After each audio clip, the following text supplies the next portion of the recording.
नाटी दुल्हन। मयंक की बीवी नेहा की हाइट बहुत ही कम थी। वो इतनी नाटी थी कि लोग उसका कई बार मजाक बना देते। अरे नेहा, तेरे लिए तो मुझे किचन में टेबल रखना पड़ेगा।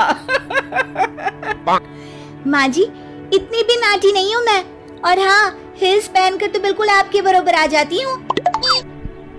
अरे तेरे पापा ने महंगी कार का लालच दे दिया, वरना तो मेरे बेटे के लिए लंबी लंबी लड़कियों की लाइन लगी थी।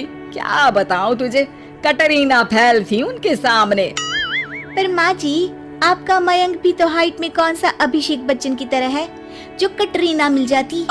वैसे भी मेरी और इनकी जोड़ी तो राम सीता की जोड़ी है, राम सीता की। एक दिन सभी खाना खा रहे होते हैं, तभी माँ, दाल बहुत अच्छी बनी है, जरा और देना। रुको जी, मैं लेकर आती हूँ, किचन में है, वैसे भी मैं खड़ी ही हूँ। ये सुनकर सास हंसने लगती है। तुम खड़ी हो या बैठी, एक जैसी लगती हो। बस कीजिए जी, अभी हिल्स नहीं पहनी है, वैसे भी हिल्स पहनती हूँ तो आपके बराबर ही लगती हूँ।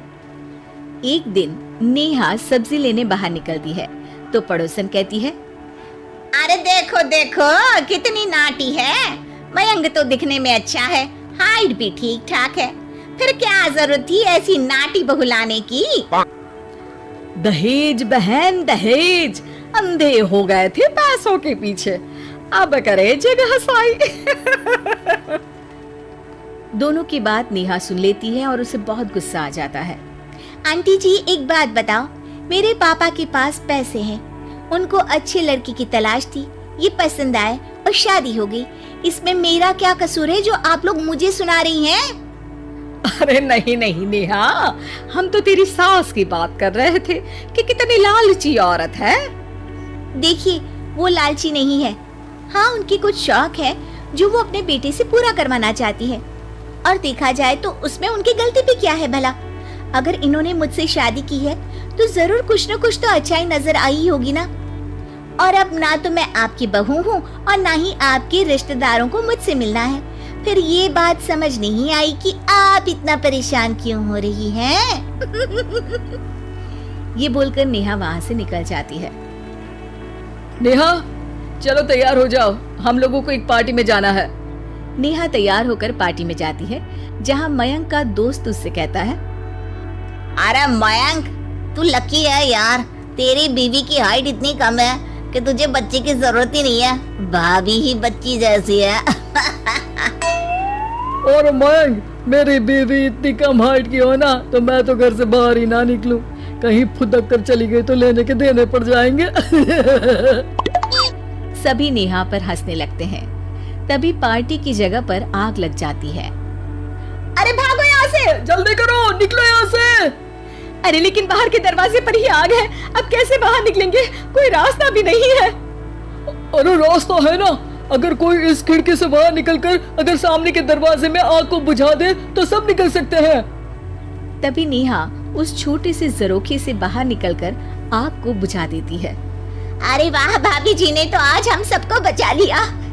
वाह भाई वाह, बीवी हो तो ऐसी, अपने पति ही नहीं बल्कि यहाँ मौजूद सभी की जान बचा ली है इसने। भाई मयंक, माफ कर देना, तेरी बीवी तो सच में कमाल है। मुझे ये बात पता है और मुझे मेरी बीवी पर गर्व है। नेहा मुस्कुराकर अपने पति की तरफ देखती है। कुछ दिनों बाद जब नेहा और उसकी सास मार्केट जाती है, वहाँ पर, अरे भैया, ये कपड़ा तो देना, कितने का पड़ेगा? माता जी, ये तो बहुत महंगा कपड़ा है, लेकिन अब बस सिर्फ 2 मीटर ही बचा है, मेरे तो किसी काम का है नहीं ये टुकड़ा, तो आप 100 रुपया ही दे दीजिए। अरे भैया, तो मैं क्या करूंगी इस टुकड़े का, लेकिन वैसे है बड़ा ही सुंदर। तभी नेहा बोल पड़ती है, इसमें तो मेरी पूरी ड्रेस बन जाएगी। ये कहकर वो कपड़ा ले लेती है। अगले दिन नेहा वो ड्रेस पहनकर सास के सामने आती है।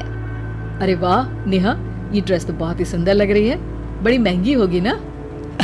अरे कपड़ा तो मैंने ही पसंद किया था, बस पूरा नहीं था तो इसने ले लिया। सिर्फ 200 रुपए की ड्रेस है ये पूरी। देखो माँ जी, नाटी होने का भी कम फायदा नहीं है। जैसे तैसे दिन कट रहे थे। सास और पड़ोसियों के मजाक बनाने का सिलसिला चल ही रहा था कि एक दिन मोहल्ले से जोर जोर से आवाज आती है, हाय रे मैं मर गई, भगवान मैं क्या करूं? अरे क्या हुआ? देखते हैं तो सभी एक हॉल के सामने भीड़ लगाकर खड़े हैं। मेरा बेटा प्रिंस गड्ढे में गिर गया है। पड़ोसन जोर जोर से रोने लगती है कि तभी वहां नेहा आ जाती है। रोइए मत, मैं प्रिंस को लेकर आती हूँ। ये बोलकर नाटी सी पतली सी नेहा गड्ढे में घुसकर बच्चे को बाहर ले आती है। अब क्या था, एक बार फिर नेहा के लिए पूरा मोहल्ला तालियां बजाता है। मुझे माफ कर दो नेहा, मैंने तुम्हारी हाइट का कितना मजाक उड़ाया था। कोई बात नहीं मौसी, प्रिंस ठीक है, ये बात है।